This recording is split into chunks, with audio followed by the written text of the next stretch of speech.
Mic on.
Okay, let's see now.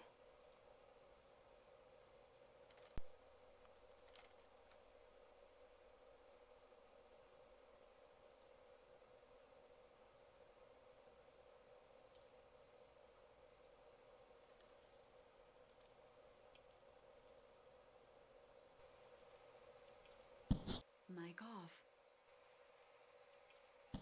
Mic off. Mic off. Mic off. Mic off. Mic off. Mic on.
Okay, let's try that again.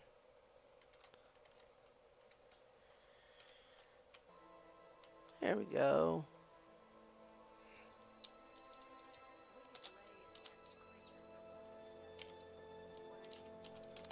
So what we're going to be doing today is just going through some of the things I've done with character creation in this game. It's been a couple years. I have quite a few characters, 26 and a couple on my husband's account, but I'm not going to go into his stuff. This lady is going to walk right by me and um, review some of the points I use when creating the characters and give you an idea of what I have right now. Um, so let's start with Sankofa. This is my Mesmer main. Like I have it on action battle right now, so it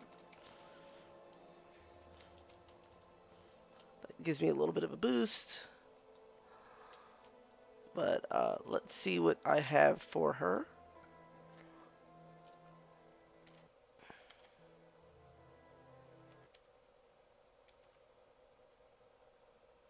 You see something here.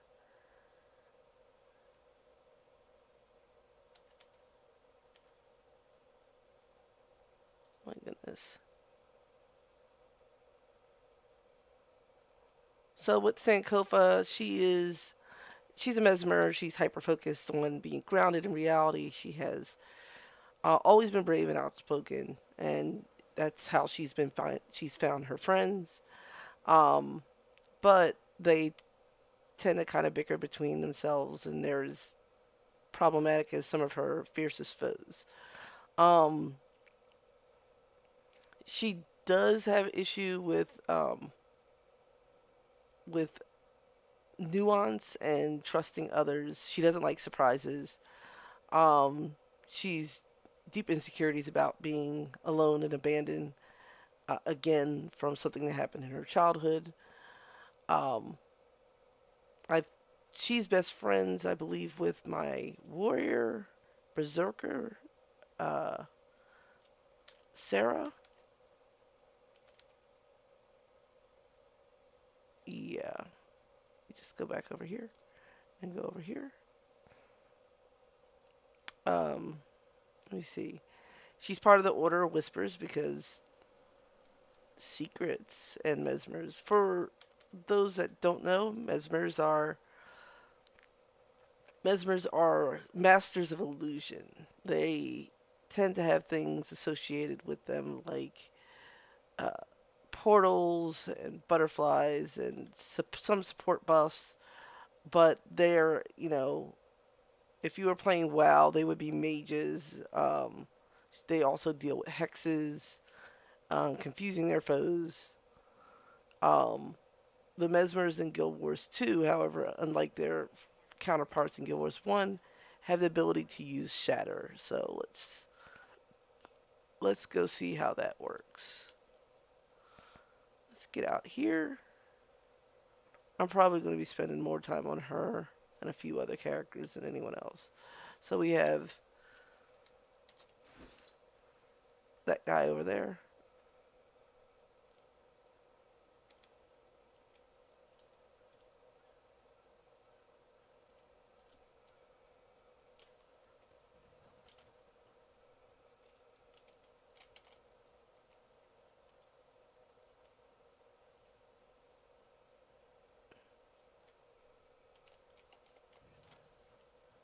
Oh no.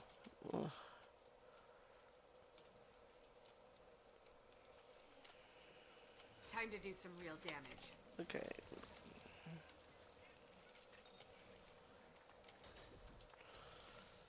And I take these guys, they run in and they shatter, and they do the damage.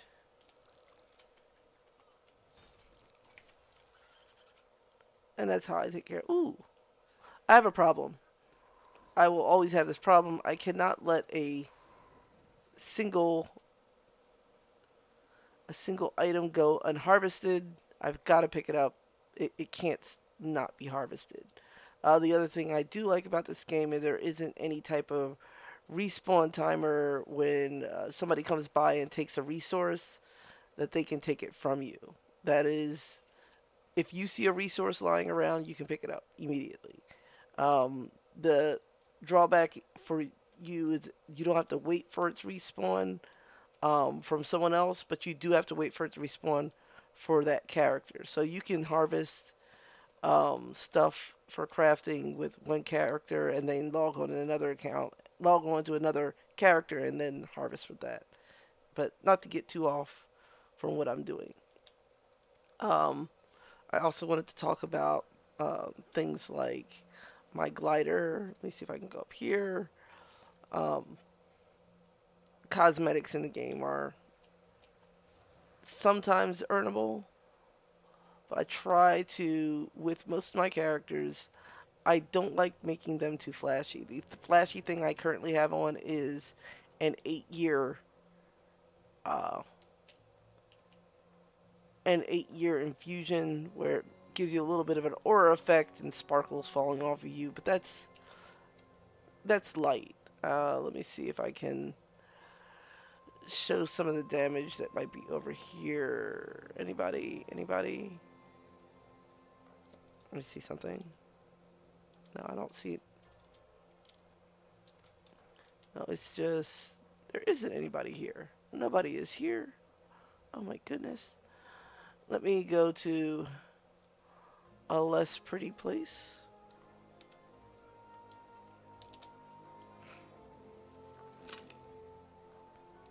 where I know the flash and bling will be.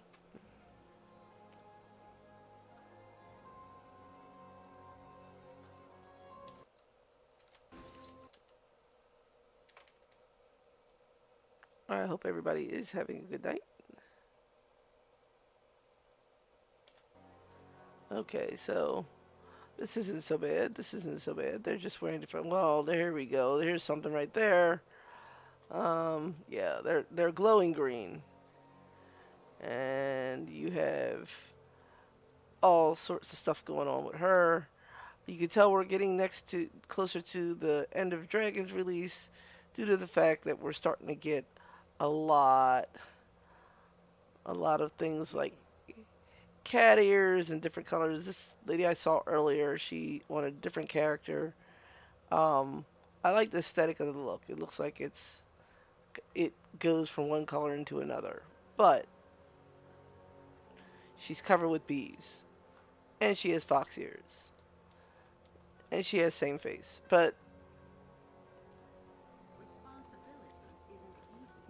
male char pirate, look at this. This is epic. I mean, this isn't really flashy or anything. They've got really good, really decent gear. Oh, they got the hook hand too. Bruh. Nice.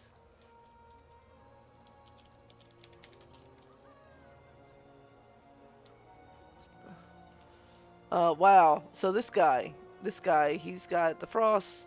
I think the frost infusion. Several. Oh my gosh, several different frost infusions. It's gonna get worse before it gets better. But a lot of somebody's just naked. They didn't feel like putting clothes on today. But the glowy, flashy things that have appeared are they aren't problematic. I mean, I like a lot of them, but as far as wow, he's also got the same theme sword. See, see, he looks cool without all that. Okay,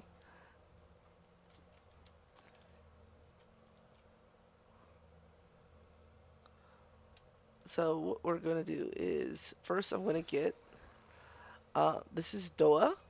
Whoop. One of the first things I got when they came out with the beta for Path of Fire was I got a hold of a raptor and I named it Doa, which means spot in Swahili. So I basically named it Spot.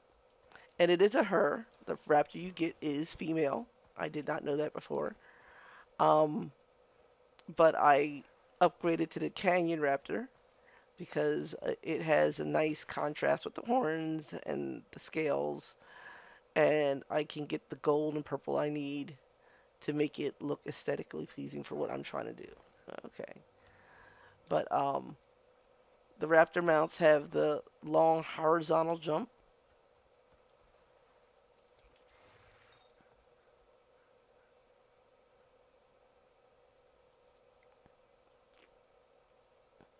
And they're so cute. Um, and after that, you're able to continue with the next one, which is a Springer. The Springer is not as favored as it used to be, but this is Thleli, named after Bigwig, same name as Bigwig from Watership Down, for those that have read that series. Um,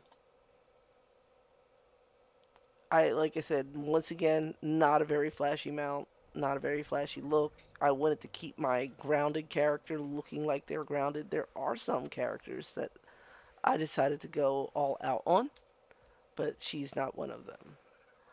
Um, okay, so well, maybe not. After you get the Springer, you're introduced to Jin, and the um, no, you're not.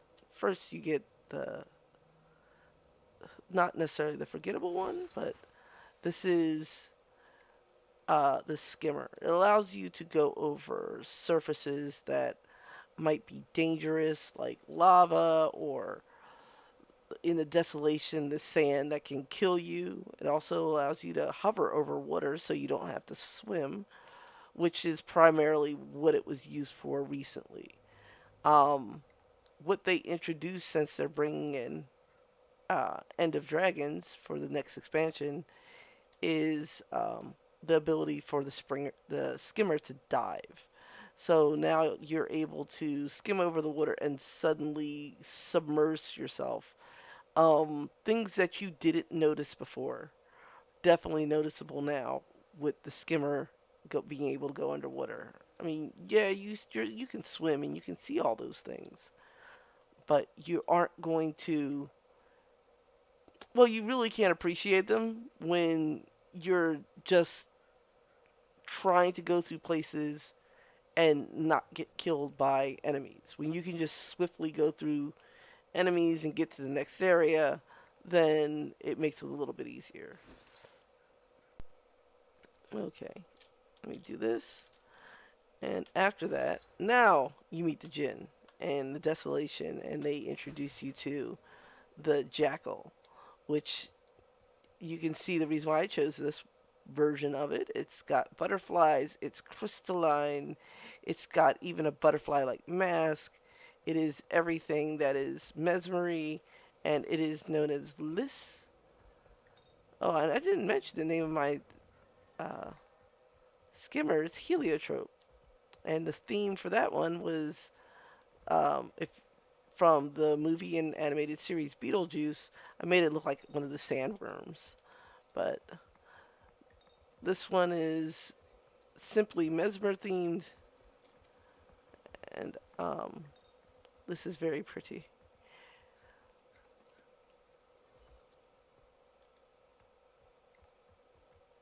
And if you leave them alone, they all have idle animations, but I'm not going to do anything with those right now. Uh, I'm going to go up here for this one because I know I've shown this one off before. Someone is over there.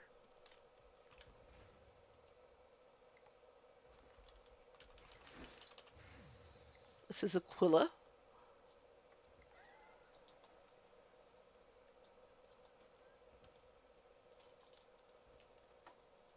Oh, I hit the wall, but that's okay.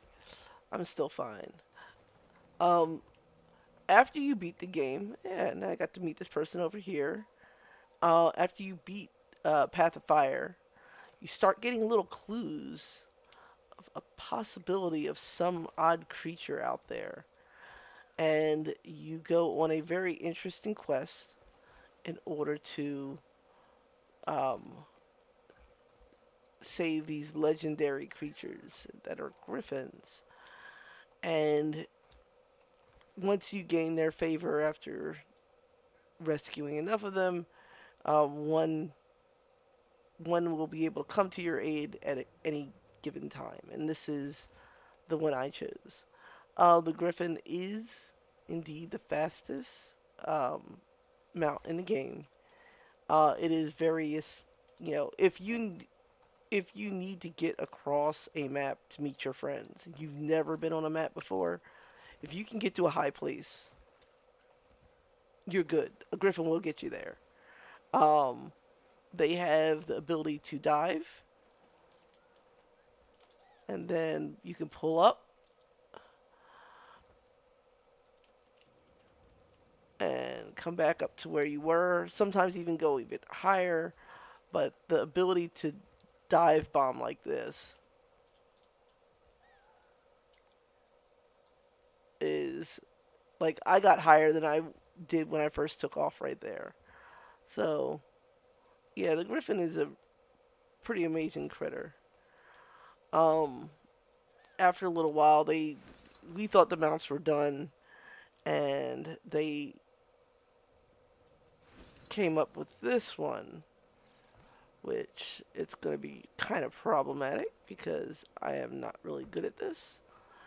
But the roller beetle is the fastest land mount in the game. Um, you can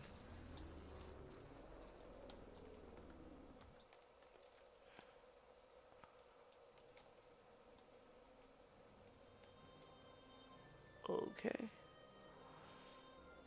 Okay, and that means it's full up again, but I'm not going to do this. Let me, oh no. Someone messaged me.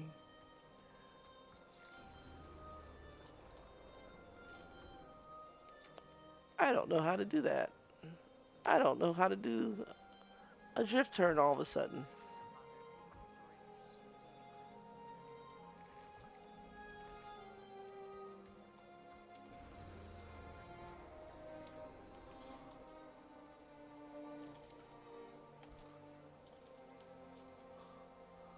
Yeah. So, the, what ended up happening with the Beetle is that it became a favorite because of its ability to make sharp turns and drift like you would in like with a vehicle if you had it. It is. I can't say it isn't useful. One of the things that the community ended up doing was creating racetracks, even without the prompting of the developers. They made their own racetracks. They used markers. Um, then races became an actual thing that you could use the roller beetles for exclusive adventures and races. Um, to the point of there's a reward system where you can get racing gear for your beetle. So that was really cute. The next thing that came out with it was an exclusive world versus world mount, um, which is this Warclaw. Now, the only reason why anybody would want to get the Warclaw is if they either play a lot of world versus world and they have a use for it and the masteries that you can get with it, or they just want a cat mount, make some Panther action going on in here. Um, Mine, however, because of the nature of the guild I created surrounding this, uh, is called Parkside. For the 10 people that get that joke, get that reference, I can't even say it's a joke, that get that reference, congratulations. You're probably a member of my family.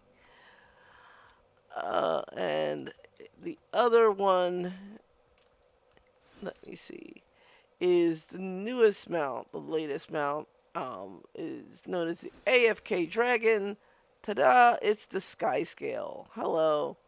I went with this one. I originally had the Shimmer Wing for the longest time, but I shared that with another character that needed a flashy mount, and I didn't want something all that flashy. I just needed something that was going to be simple. And then they came out with this fuzzy Sky Scale Dragon thing, and it was named Oberon, but now it's named Winsome. I mean, I know the colors are wrong, but the Winsome is a name near and dear to my heart, and I decided to bring this guy along for the ride. I might change the colors on them. Your mounts are dyeable. The only thing that the Sky Scale can do is hover and fly straight, which is enough. But it's loads of fun where you can do a barrel roll. So um, I do have my own playlist of mount showcase videos. Not a lot for the Sky Scale, none really for the Springer. There's none for the Warclaw at all either. There's none for the Skimmer. Like I would like to see if I can fill that void because the Raptor doesn't really have one either, but everyone seems to like the Beetle and the Griffin. Like those are the people that are doing. There are stunt Griffin guilds. There are to go along with the Beetle racing guilds. Like one's called like Tyria Drift. I was like, sweet. But Like, these folks are really good, and more power to them. Okay. So that's all I can really say for. I love the fact this one has beans, though. It's little beans on its feet. Okay. Alright, so let's go look at some other characters and the themes behind them. Log out. Now, I wouldn't put everybody back in order the way they're supposed to be. Now, Sankofa is not the first character I created. That honor goes to Thwisp, but she is my main, so she does get priority. Here you can kind of see the the the detail that actually goes into a lot of this stuff. Things like capes um, and aura effects are not visible here. This is just like your brief look at what you have in your roster. Like, you can't turn anybody around here, but this is okay. Thwisp is a Sylvari, the newest race of Tyria. They're about 25, 27 years old as far as a race. Um, the characters you create are from the second born Sylvari. There was a first batch and there was a second batch, and the firstborn, they guide the newer Sylvari on their path out of the dream. It's a collective shared hive mind that the Sylvari have. Um, when I created Thwisp, I made her in the beta, and it was a really nice name. It was, really, really simple. It was a combination of words, and it kind of emulates the way she is. She's very, very quiet. She's very slight, and and she speaks only in whispers. Um, but she also lost all her leaves, so she runs around naked most of the time. She is a ranger, so she has pets, and her nearest dearest one is a fernhound, a type of creature. I want to turn the music down a little bit.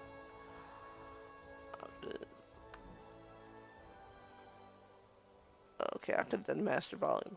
But a fernhound is a type of creature that was created along with Sylvari. Still has, like the Sylvari, they have a humanoid appearance because the plant that the plant that they grew from, um, grew and modeled their existence off a human that had passed under its roots. So that's the reason why they look humanoid. And I think they did the same thing with the fernhounds. It created a companion for them. Um,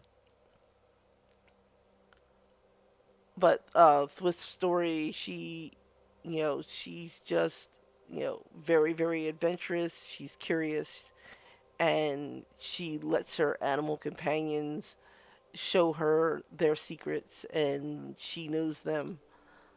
So I really do. I like her as a character. She's like, I still play as Sankofa more than anybody else, but I am going to move on to a necromancer. An interesting little necromancer because she is a Sorin. Let me see. Goodness gracious. I keep getting notifications from, oh gracious. Um, from Twitch that I am streaming Borderlands 2, which that's not true. Um,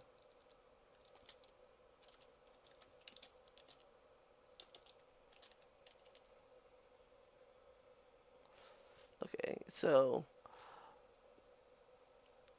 I believe she is the College of Dynamics.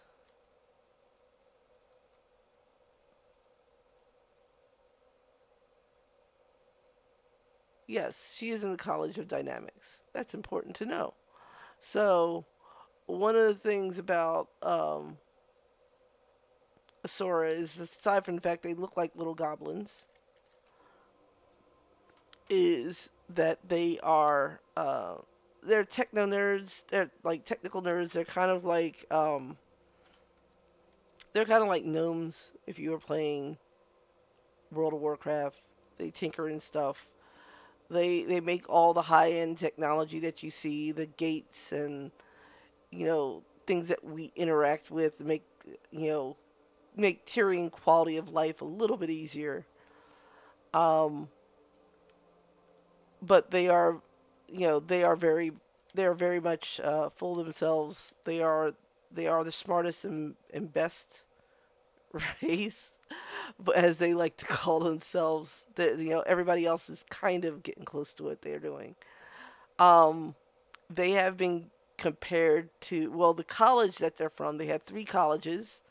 They have the college of dynamics, statics, and synergetics. Um, the College of Dynamics is compared to chemical engineers. Um, they they are very enthusiastic about highly experimental work, spontaneously imagining the potential solutions to problems that no one else perceives. They're known for devising ingenious, highly unstable, and equally unpredictable contrivances. Um, that is a lot of what Kapow is. Now, everyone has told me that her naming convention is wrong. That's a name for a male Asura. I don't care. It was a cute name, and it's, for a necromancer, it's kind of funny. Her story is that she was studying, she was only slightly studying necromancy and golomancy, how to combine it through another famous Asura named Ula, from her writings, and there is a enemy faction with Asura called Inquest that was um, trying out this new experimental beverage, kind of shady stuff. So her kitten went missing, and then she found out that they had been experimenting on the kitten, and it died. So let me log in with her because this is a visual. Well, she wasn't able to save the kitten's life, but since she was already doing experiments with necromancy, maybe she could pull something off. So, Oh, I didn't see. where is he? There it is. There's Beans. Uh, Speak quickly. that's what happened to the kitten. That's what happened to the kitten. It's now Beans. She put it in one of her toys, and it walks around and follows her around, and it's really cute. She also, because of this, she also has an affinity for cats and griffins. So she has a little griffin pet on her back. And also last year, when they were coming out with stuff for Winter's Day, which is the Guild Wars equivalent to Christmas, um, I said, ArenaNet, I will love you forever if you make this into a griffin mount.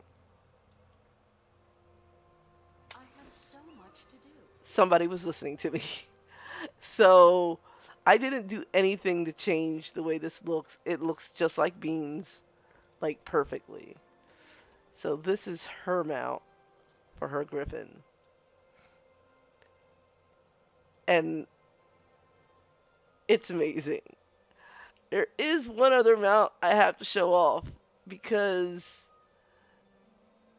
I didn't go all out with her, but I was thinking of the aesthetic. So, like, most of her mounts have names that would go along uh, with her aesthetic. Like her Sky Scale is named Fear. Her Warclaw is named Spite.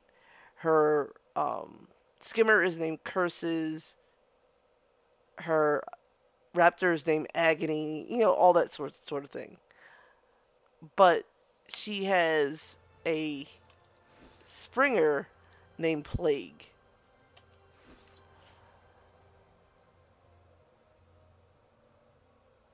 That is that's absolutely horrifying. I was like, I want it to look like a bleeding scab. And I know this it originally comes in black. So I really went all in on how gross it can look, and I absolutely love the way it turned out. It's like, yes. Yeah. So, and what does she have for the raptor? Oh, it's boring. Uh, boring. That's interesting. Uh, you, the jackal? No. Oh, this one looks like it's made out of bones. It's made out of bones. What are you? Oh yeah, all these anybody that's a member of the Commandant Stalkers, they just have a variation of they have a variation of the same one that Sankofa has. So nothing really much to see there. So let's get out. Okay. And after her we have Mala.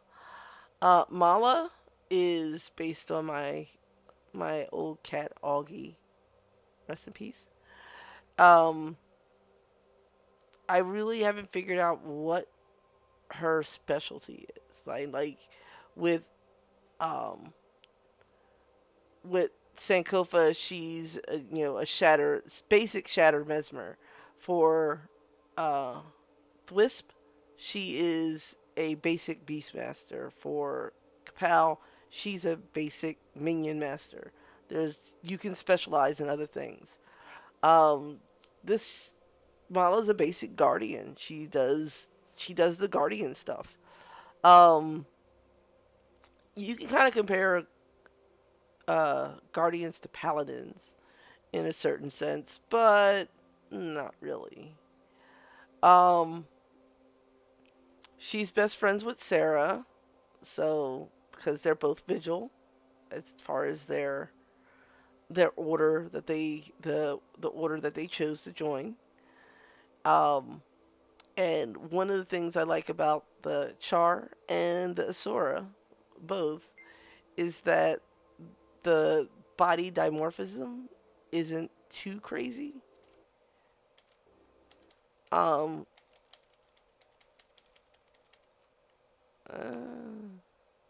multi-stream. Okay, I can't see anything there. Um, the only way to tell a male Asura from a female Asura is sometimes you just have to ask. Um, with charts a little bit easier. There are different facial features and slight things that definitely lend to what you would assume could be male or female. But the easy way is turn them around. This one has a fuzzy tail. It's fuzzy. So that means it's a girl. That's it. That's the only way to tell. Um, but if you can recognize the faces for each race, I mean, there's quite a few of them. Yes, there are sliders on them for character creation, but it's okay. Okay, this is my next favorite character. Once again, not very flashy, but this is Sarah. Sarah is, for those that know, a player character in a meta sense. She knows she's playing a video game, or she's a player playing a video game. Uh, she she can break the fourth wall, and but in the game, uh, she came in as a Norn, which is a race of hunters from very far north of Tyria that have come down from the mountains fleeing a elder dragon that has driven them from their homeland. They worship and praise animal spirits, and yeah, Sarah doesn't care about any of that.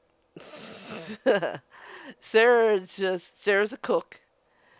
Just I mean, she is the just like in any other incarnation that she's been in. She likes to cook and she likes to hit things and smash them and like totally obliterate things. It makes her very happy.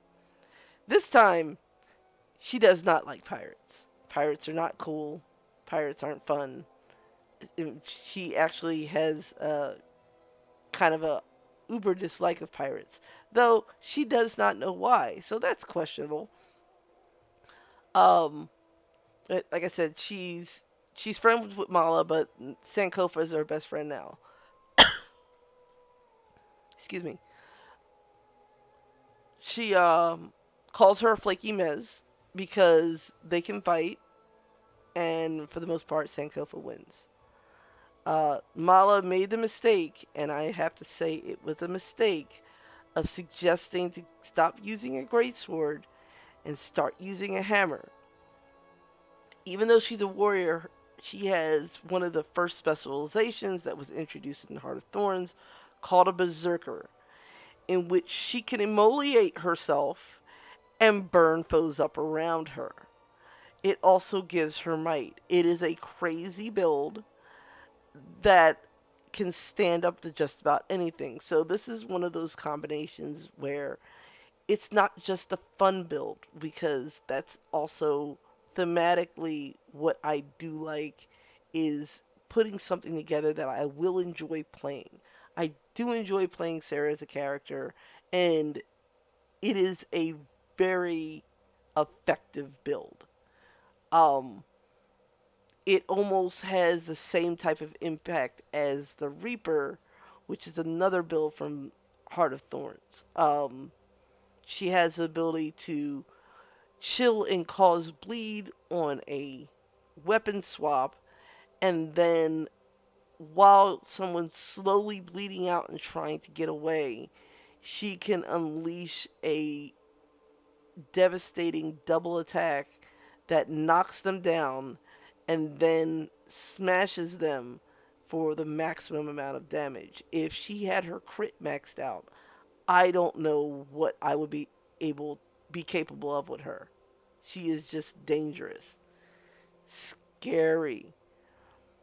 Okay. After Sarah, I have Thwispier. Not Thwispier. I have Thwisp's sister, which is a summer Sylvari named Sapphire. Sapphire is going through a lot of color changes as I've gotten more dyes, but the idea is this.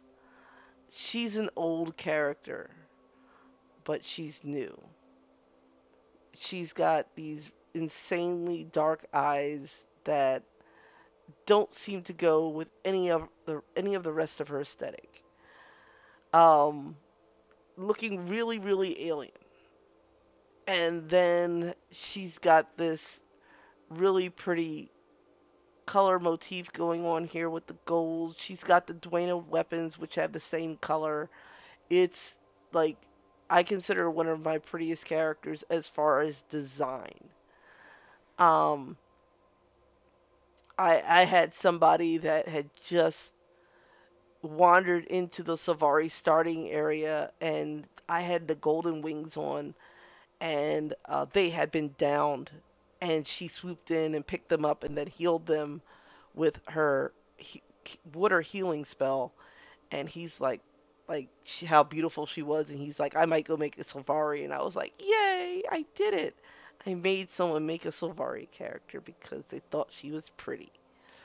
Um, yeah, a lot of people like the Sylvari because there's so many options available with them. If you look really, really carefully, she's got a dye, a glow effect on her skin, and sometimes it peeks through on in certain areas.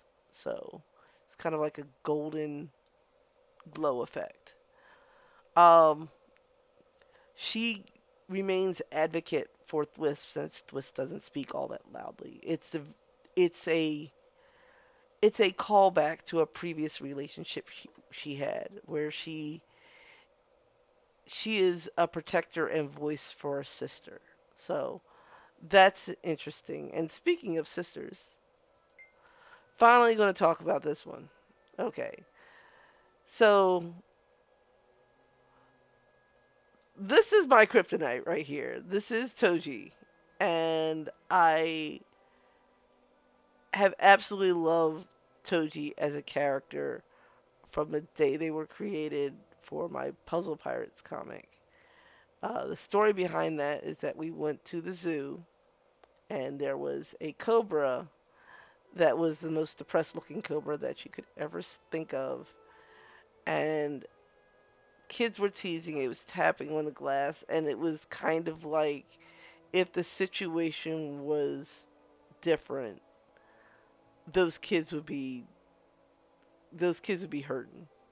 So I empathized with this poor cobra, and thus Toji was created. And I've loved the character ever since. Um, how shall I put this? I have a crush on Toji. Uh, Jason has a crush on Toji. Very likable character. As far as an aesthetic, I like the hat. I like the long coat. I like the whole captain's attire and also the way Toji carries themselves. Is Toji male or female? I had to pick a female design for the characters for this, so that could be said as a yes. But headcanon is we don't know and we don't care. Toji is just awesome. Toji's build is complete garbage. In fact, you know what? You know what? I'm going to log in. I am going to log in and show you how much I give a damn about this character because it's hilarious. So, first of all, what the heck are you doing? Get the what are you get off my airship. Get off. So, first of all, we gotta do this. Hey, not that, not that. Look at all this stuff. I don't need all this. We're going to I didn't need to do that either. I just needed to do that. And there we go. That's better. Now we're at our proper height. What a So, first of all, Toji is a giant, or at least very tall. Let's see. But I can still get to the door, so that's cool. Um, Toji is also a tailor, so this is a tailoring station. I went out of my way to get this tonic that is a combat tonic. So Toji is able to do everything they need to do in every situation and not have to worry about stuff. The only downside to this is I can't show off my mouth. Endless embiggening tonic, that's legit. So one of the things that happened was there's an airship here, and as Sankofa is the commander, she has a few things at her disposal. One of the things that she did was requisition an airship for her tailor slash navigator, uh, so they would be able to go anywhere they wanted to in the world. So this is actually Toji's house. This is where Toji lives. She gets a whole airship. These fools, they don't belong here. None of these people belong here. I'm just gonna assume that they don't go. But the aesthetic's real. We have one that kind of looks like her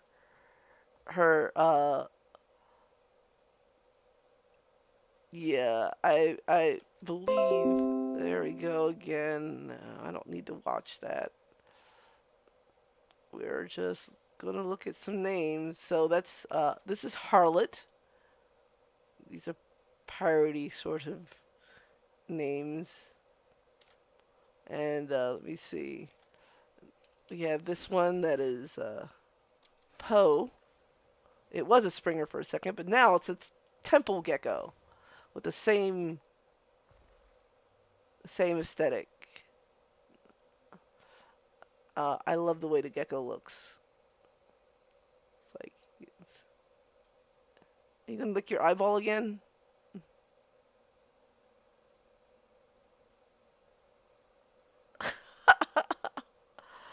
It's funny because it is a thing.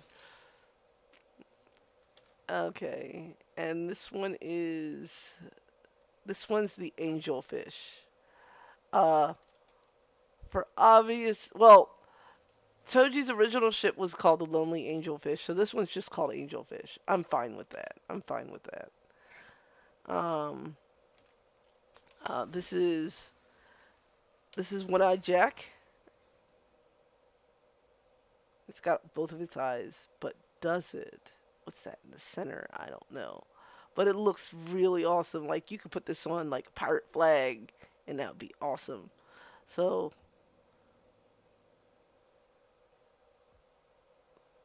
that going on. Um, then we have Scuttle. It's a freaking parrot. It's just a parrot. So yeah, I went all in. Okay. Um, this is the roller beetle. It's a nautilus. It's called barnacles. Uh, I believe it's a guild runner here. Yeah, it's another uh, guild runner warclaw called uh, Pillage, and it's good. Have a seat, kitty. Take a load off.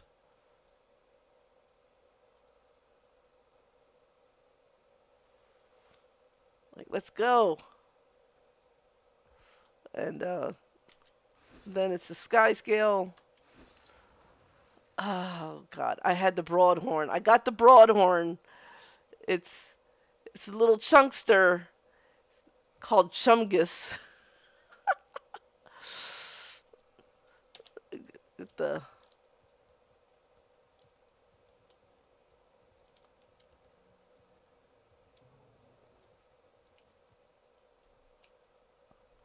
it's so it's so chunky. It's so chunky.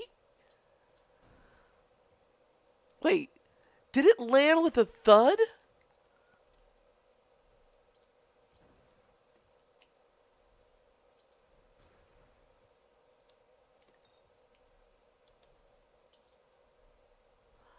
Oh, I didn't demonstrate the dismount on this guy. Okay. Yeah, they can assist you in battle for this one. So, getting back to our normal size. Yeah, the story is that I'm going with is that Toji has to become smaller to go through doors. Um, got sails for the glider. Pretty cool. But notice I don't have anything flashy going on. I have just I have a rapier, I have a dagger, and the other one is guns. uh, oh my goodness. Oh yeah, and there's her build is stupid. There are runes of the privateer, which I can show off right here under equipment. Under all of our equipment. Runes of the privateer. Please read this with me. 25 plus 25 power, plus 25 might duration, plus 50 power, plus 25 might duration, plus 100 power, and then And the number 6 is shout yar while in combat and summon a parrot, granting might to allies. That wasn't even a thing before. I did not know it granted might. Now all of a sudden it does.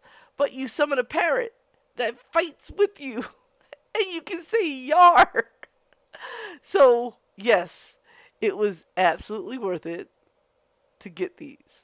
Things like there's like the theme. If you see, all of her skills are venom based. So you have increased inflicted venom duration, cause vulnerability. This is actually what makes it hyper effective. And then there's vision after critically strike an enemy after switching to this one. And then corruption. Each time I kill a foe while using this weapon, I do more damage with my condition. So venom does more damage. Uh, this takes down their ability to fight against to deal with damage. This lets me critically strike and then venom. Yeah, it's a really like scuff build, but it works. It does work for me. And this is a swaggering hat, which I had the other one, but this one's so much better. So let me get away from this right now, because I could spend all day looking at them. Um, I have too much to go. This is Gare. This is like one of my very first characters that I ever created ever, but he's playing an Asura. So kind of like Sarah, Meta knows he's playing a video game. However, he is playing it up as an inquest, an enemy to the most of the Soren uh, colleges, in that this inquest has no moral compass when it comes to ethics. Um, they do experiments and they just do what they want to do. Screw the fact that people get hurt. If it involves, like you said, experimenting on small animals and they can't find any, they'll go get people's pets. If it happens to wreak havoc on the population or the environment, they don't have any problems with doing those things. Gare is kind of like that. Not in a cruel sense, but in an apathetic sense. He just doesn't care. So, everything in the pursuit of science. And I believe Gare is uh, over here. Gare is synergetics. Let me see what it says about synergetics. Like, I know it said that chemical engineers were like dynamics. They compare them to nuclear engineers. So imagine someone that's a nuclear engineer that has absolutely no ethics about who happens to get killed, what it does, and the results are always more important. I He is slightly green, and I've never been completely 100% with his look, but whatever. Here's the next one is where it gets weird. Mic off. Mic on. This is Natsume. Uh, I don't know how to explain this because Natsume has gone through a lot of stuff. See, Natsume is Toji's daughter. Uh, uh, she's very nice. She's a pacifist. Um, she has had some bad times, and when I say bad times, I mean like with death and all. And I don't mean confronting death. I mean she's been dead. So there was a whole situation in Pathfire with a Lich King and a Elder Dragon that raised the village, and she's protecting people because she is a dragon hunter. She did what she knew was right. She stayed with the refugees to protect them with herself, and kind of got herself killed. Um, the commander was supposed to be in the area and looking out for everyone. So Captain did not appreciate it, uh, turned traitor, and tried to do a double cross, but the commander saw through that. I'm going to say the commander saw through that. Sankofa saw through that and forgave Toji and and gave her pass. What ended up happening was that the the betrayal involved awakening her into Joko's army. Just like not really being alive, but not being completely dead, just mostly dead. So uh, she came back in a weird undeath, and it was bad. Nobody liked it. She didn't like it, and then she was branded by a certain dragon that made her better, and now she is a crystal champion in service of the prismatic dragon. So she went from looking very much like Toji to glowy blue, crystalline, very, very nice. She also has freckles, but you can't see them here. Her hairstyle changed. I like the look. I might change it again if something more appropriate comes along. But this is an outfit rather than a suit of her armor. Because this is basically the uniform of the prismatic dragon, uh, defenders. Yeah. Um, Gonna move on from Natsume because the joke is that Toji's name means winter solstice and Natsume means summer. Yep, the name's made up. Um, she has no parentage other than Toji. Like, who's the father? He has no other parentage. Anyway, this is Iris, and Iris just straight up was was a mistake when I created her.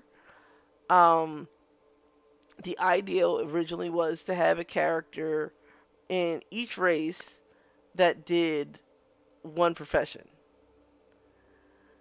But then I realized with someone else, I made the same mistake too. So I have two mesmers, two human mesmers, and two human thieves.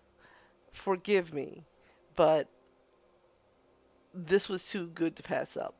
When they came out with Pathfire, they had the Chronomancer, and I wanted to make a second mesmer, and I chose Iris, and I based her off of Yukari Yakumo from the Toho project. So now I have her, and I absolutely still love her as a character. She functions as Sankofa's mentor. She's the one that found her as, when she was younger and raised this and raised her to be the adult that she is now through poor choices and negligence. She raised Sankofa to be very, very self-sufficient. So that's why she has abandonment issues. She was abandoned when she was very young, and then, well, not by choice. She was abandoned when she was very young.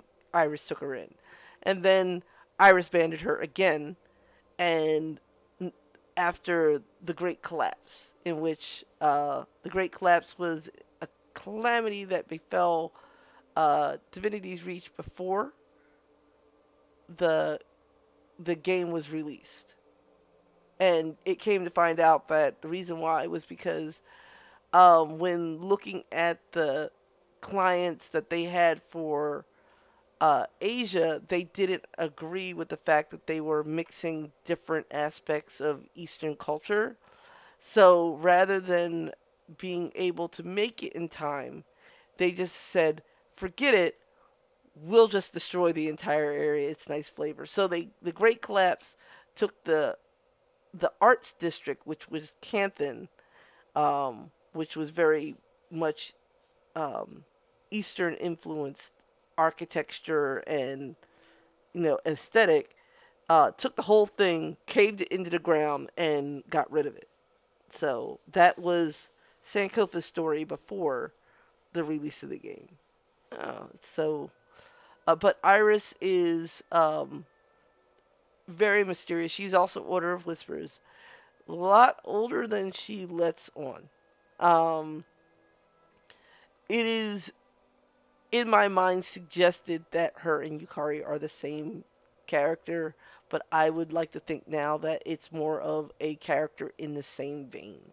She is very, very old. She's able to, you know, trans traverse the barriers between not just places, but as a chronomancer between time. She can just be where she needs to be at any given moment. Um, So that is, was a one-off joke character. She's also wearing the heritage armor, which is something you get from playing the original Guild Wars. She's got the glasses that emulate the red ribbons that normally would be in Yukari's hair. So she's got the whole aesthetic there. And then I've got these guys. Oh my god. This is Frondel. Once again, a fun fun named Silvari. The name is completely messed up. I loved it. Notice this is actually one of Jason's. This is Jason's guild. This isn't my guild that he's representing right now. Basically, a lot of the male characters represent Jason's guild. A lot of the female characters represent my guild because they're a fraternity and sorority respectively. Then you have the Dark Tempest Dragons with my newest friends. Occasionally, someone can rep them. And then there's Order of Corrupted Souls, which I am pretty sure, uh, yeah, like characters like her that harken back to the original Guild Wars are Order of Corrupted Souls. But Frondel is a Spring Sylvari. He is very loud and boisterous. I compare him to Louis Armstrong from FMA. He's, you know, happy to see everybody. He's good for an encouraging word. Writes bad poetry. It's infuriating. But he's a basic warrior. Like when Sarah retired from being a warrior, became a berserker, he took up her spot. Um, And the flip side, I have Grimar. He is the winter themed Sylvari. His hobby is collecting glass figurines. I will, yeah. And he cannot find anything to give a damn about. So, oh, okay. Um, One of the things that he really cannot stand is uh, being in the same room with this guy. However, if you trash talk Frondel, if you have anything bad to say about him behind or in front of his back or to his face, Grimar is very protective of his brother and will end you. So this is the sibling, the sibling protectiveness. I can say he's annoying, but you can't. So I think that's an endearing quality about the character and everything. As a Reaper, vicious. He kind of has the same vibe as Sapphire, in which that he's just very very protective. I do. He is indeed the younger brother though, so nice contrast. Okay, he is. This is Kai. He is representing Jason's guild, and this is the reason why. Um. Okay. uh, Kai is Kai is like Sarah, like um, like Gare in the fact that he knows he's playing a game. In fact, Kai is also one of those players that every time they create a character, it's the same character. Sarah does acknowledge that she is not playing the same character that she played in a different game. She is just playing a game. Kai is like, when people ask him, is like, how can it be your character from the first game? The first game was over 250 years ago. And it's like, no, 230 years ago. And it's like, yeah, different name, same character. So as a result, he is like, he's kind of knowing what's going on. And then you have characters like Toji that show up, and it doesn't make any sense to him, but he's got to deal with it. But I made him a daredevil, so he is yet another thief. Because pirates, ninjas, you gotta have them. He even has the red serpent on his outfit, so I didn't forget that. I was definitely going to color it that color, um, because that's important to his story. Um, he kind of played off in as a villain in my story. So him, Gare, kind of Iris, kinda. But him most specifically for the fact that he is a member of the Order of Whispers. He knows about the commander and her past, and because this is a video game and he does know what's going on. He has one big like WTF factor with the captain, and he feels that he has to like protect, but in an all or nothing kind of way. Um, they're allies, but they're not. I don't know how else to put it. This is Amade, and she's a Norn. I know that Norn are usually considered more along the lines of Scandinavian, but I decided to go more with a Native American feel with her.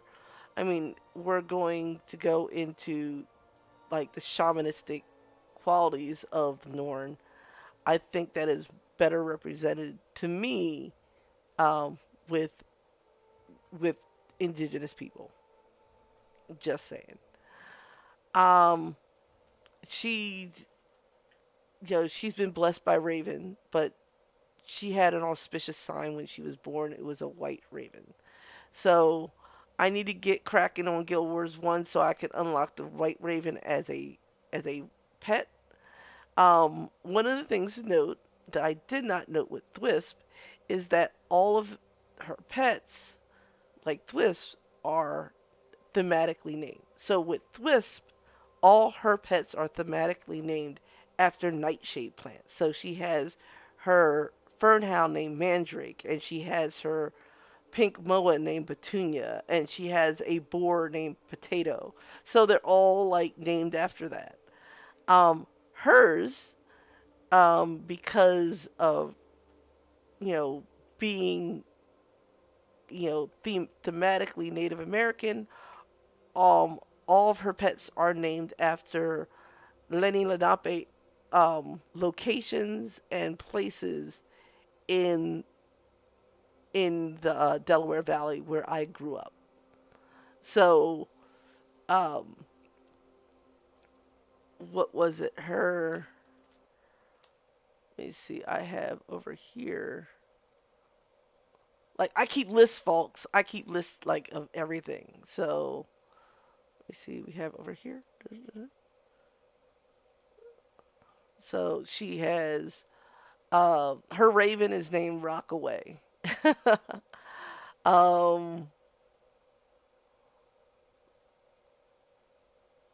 She has. Trying to find. Oh, her red moa is named Wawa. Um, all of her moas are named after places that begin with W. So you have Wawa, and you have Weehawken for the black moa. Uh, you have the wolf is named Almanesson. You have the alpine wolf is named Absekin. The fernhound, her fernhound is named Atzian. So you have all these like names I recognize that from places that I knew growing up, and it's like it was really fun with running around with the characters, and people are like, what? It's like that's where I live. And I'm like, so yeah. She is a druid, so she is a healer. So that means I have two healers, specific healers so far. I have her and Sapphire. Sapphire, if I didn't mention it, is an elementalist. Sorry. After this, we have Kagale, one of my first uh, revenants, but he ended up becoming a renegade and to represent his people with with the short bow char themed a legend that he could summon. Kagale is one of my oldest characters, right along with Gare. Mistweaver is something I may change. Also representing Jason's guild. Um, the fact that the Char have broken down into their legions. He is technically, let me see, character progression. Uh,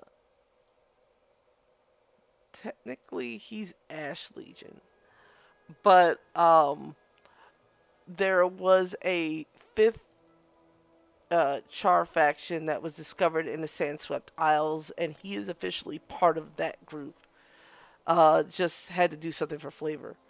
Um, like his whole story was that he's small for a Char. He's not very big. You don't see his fangs sticking out. He's not that fearsome. Char as a race are very militaristic. They have the Ash Legion, which is all about subterfuge and secrets, kind of like the Order of Whispers. You have Blood Legion, which are just like your frontline battle hardened soldiers. You have the Iron Legion, which are all about their war machines and taking things out with, their technology that is all about really destruction. And then you had the Flame Legion, which I will forever never forgive because of what happened during the searing. So, yeah, I have problems with Flame Legion, and that's going to be a problem for the next character, which is Empress. Empress is, I forget what her actual name was, but her current name is Empress Callie. She is based off of all things one of Kai's pets from Puzzle Pirates. He had a red tiger. So having a tiger, uh, he came across a this char during a now she is actually Flame Legion, but she is part of Iron. No.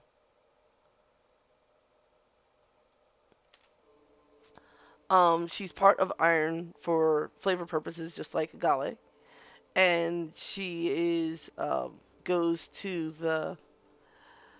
the treaty signing in which she was supposed to be there and make sure everything was going well. And then Kai meets her there, and he's either working for the Shining Blade or the Order Whispers, or both, because he doesn't care. He's that sort of jerk. He isn't trying to be evil, he's not trying to be bad, but he is going to play all sides. That is just the way he is. And he meets her and is like, wow, that looks like my old friend. And strikes up a conversation, and now they're friends now. Yay! So I have a couple weird, odd couples like that, and that's her and Kai are one of them. They're very, I can't say affectionate towards each other, but they're very like they're very good towards each other. They help each other out, and because she's kind of Flame Legion still, she like he's fine with her being not so nice. And she is a Tempest. She sets stuff on fire. She'll melt your face. That is her tagline. This is Cobron. Cobron is a Char Scrapper variant of Engineer, which Gare was also an Engineer, because I don't know why I didn't mention that before. Engineers are a weird build, weird type of profession.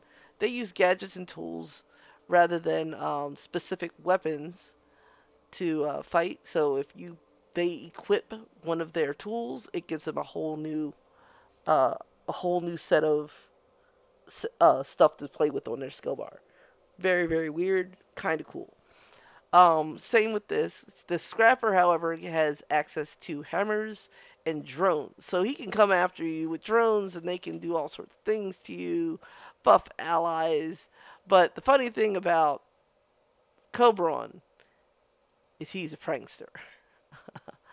He likes to take advantage of the fact that human beings seem to think that Char are just big kitty cats. They're just big fuzzy kitty cats and people don't understand them enough.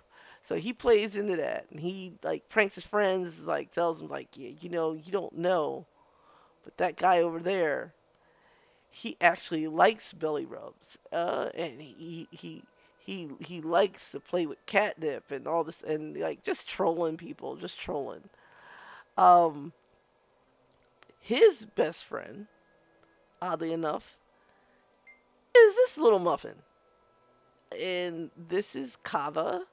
Kava is a very cute and adorable Sora. I was like, how can I make something that's so sweet and adorable looking? And this is what I came up with.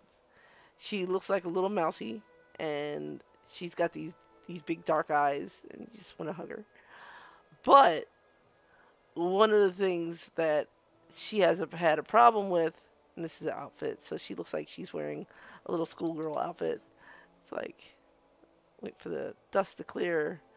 It's like, oh, she's ready to go to class.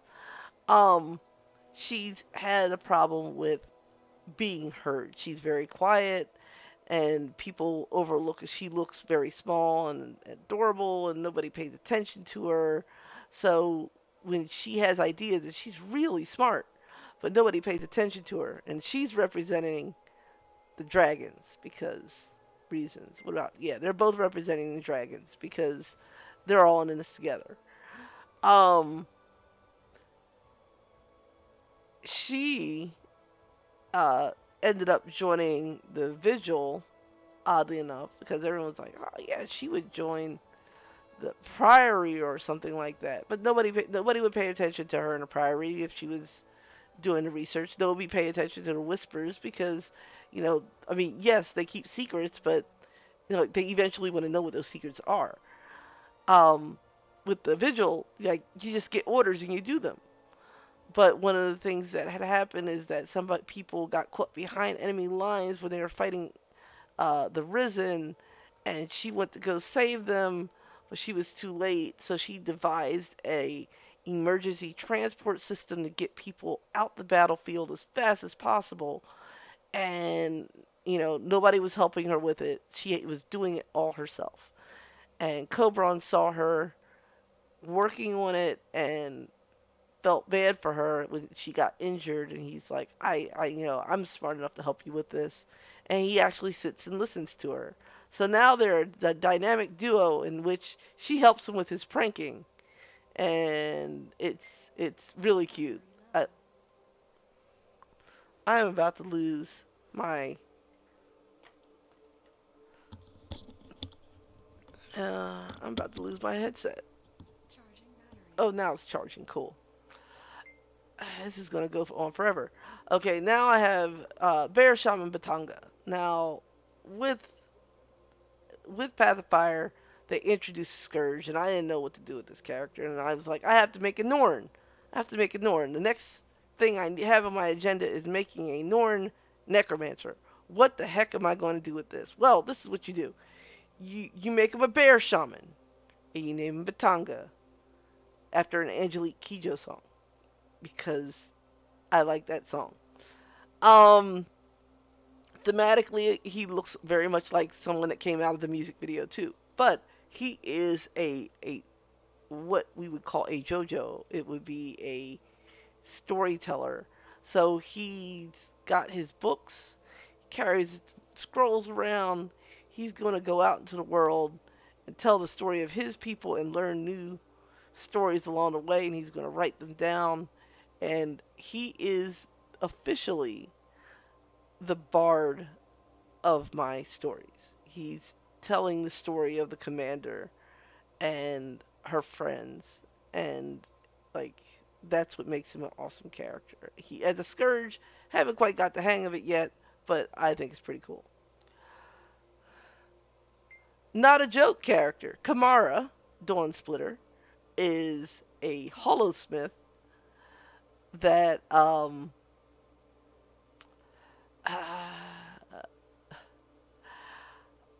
she's into puns, going to parties and getting drunk, kind of like with Sarah, because her Sarah likes to drink too, but Kamara's a lightweight. She likes dancing.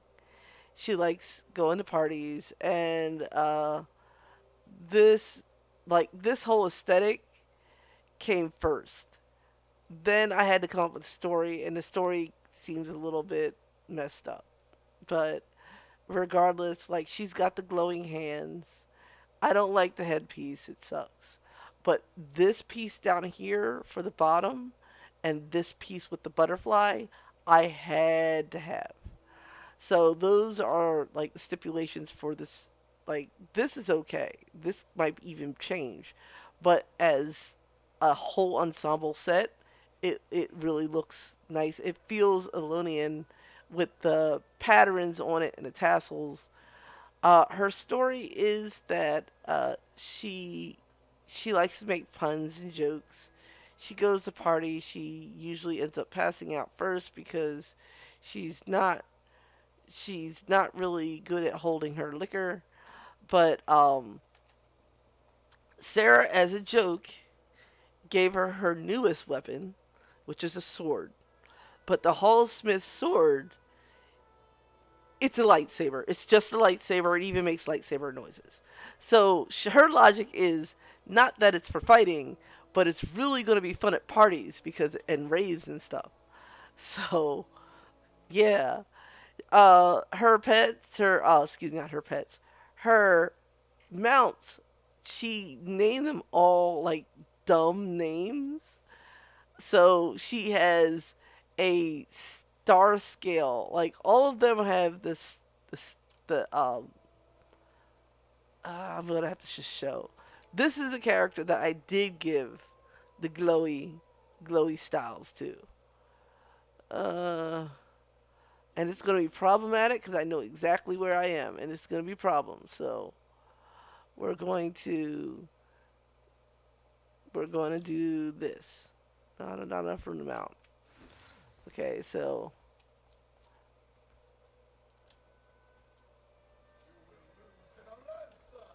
yeah, yeah. So she's got this glowy critter on right now, and now get this one. Okay, so this one's also glowy. I'm just trying to show them off. I'm not trying to do too much. Oh god. Oh my god. No. There's nothing but Jin around here and they suck. See, she's got a lightsaber.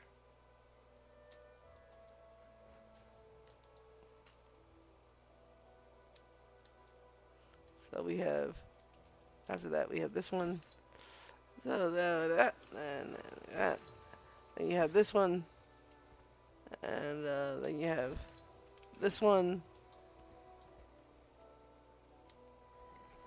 Then you have this one.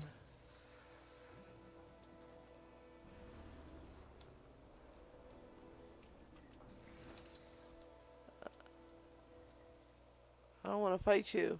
I don't want to fight you no more. Uh, I have I have that one, and then I have this. Okay, so those are our critters. The what the theme is on these is the star scale. So now I'm just gonna log out. I can explain. So she has for her Springer is named Bouncy. The Skimmer is named Surfy. The Jackal is named Doggy. The Sky Scale is named Flappy Doo. So they're all dumb names. She's not creative when she's drunk. That's the joke. We're getting down to the final few.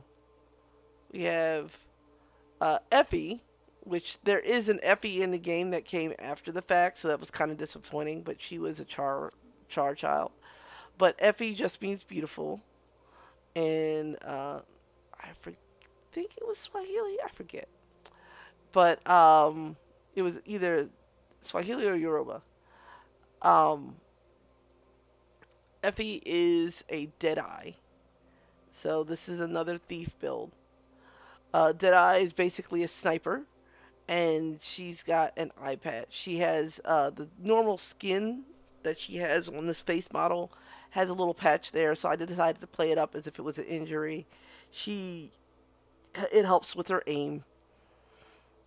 Uh, she lost her eye to a Hydra because of this guy. So her whole deal is that she is a logistics expert. She comes in when projects go off the rails and they need to refocus. They bring her in to try to get things back on track. Um, she has no qualms about who she's hired by. And being a thief, she's with the Order of Whispers. So it was a very good opportunity to spy on the Inquest when they hired her out. Unfortunately, this guy was pining for her pretty bad. Obike uh, is a soul beast, which means he can merge himself with his pets and take on their abilities to be his own. It's weird. It's I don't know. It's kind of like a reverse furry. I don't know. But like yeah, if something has venom, he can and he merges with it, he can apply venom on his attacks or something like that. So he has a crush on her and he's following her around. The problem is he doesn't have the same type of motivations that she does, where as she is all about, you know, lists and getting things done and making things done efficiently. He's kind of like more or less laid back. He doesn't care. But he really does like her. So he's following her around and trying to get the same assignments and crews that she's in, and he makes a mistake and gets the attention of a Hydra. It attacks him, but because she's nearby, she ends up getting hit, and that's how she lost her eye. So it's a nice story. Oh nah, yeah, my God. So this is Solano, and she writes smut. She writes yeah all those fan fictions like I don't mean to do that. Like right around the same time, there was Snargle Goldpaw and his stuff, but she like writes stuff specifically to try to get people to come to the Nightmare Court because she is another villain character, but she has garbage motivation. So she's not doing anything specifically evil, but come to the Nightmare Court, we have porn. It's like, you want to go ahead and you want to read this, and there it is. She is also Order of the Corrupted Souls because she is not necessarily part of any faction that would want her. And what about these guys? Yeah, they're all Order of Corrupted Souls, so that's kind of cool. She's with the dragon. This tactician is Bravia. Her theme, actually, oddly enough, are Sony products. So her name is, she's named after our TV set. Her thing is that she is a little Miss Perfect. She like Sony and a lot of tech companies is that she doesn't have any original ideas, but she can make certain ideas work better or or more marketable for public consumption. So, yes, you know, having a having an surrogate available in a city is really cool, but she would have been the one that would have perfected the the teleportation devices that are for World Boss events. Anytime that you're hearing voices, female voices in, you know, in the cities and everything, that is her voice. Even though it's like, and she is, this is when we start getting into the family bonds arc of my storytelling.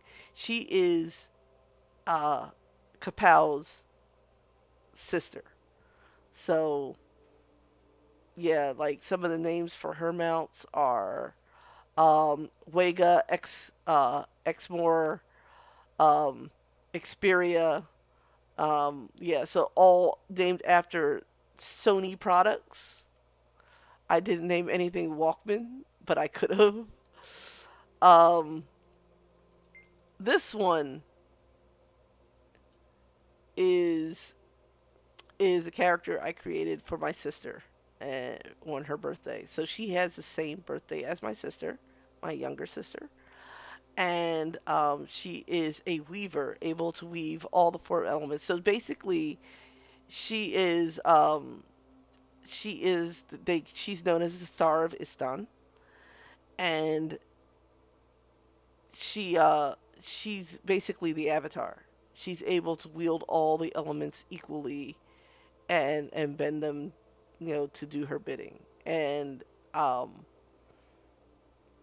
like I like the aesthetics of the colors. I want to work on things more, but um, yeah, I like that. And then later on in the year for December, I made my brother as a build, and it's got the same name. It was available, so I went with it.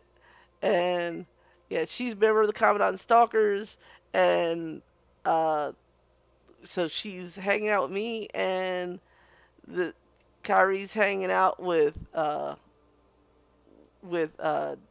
Jason's guild.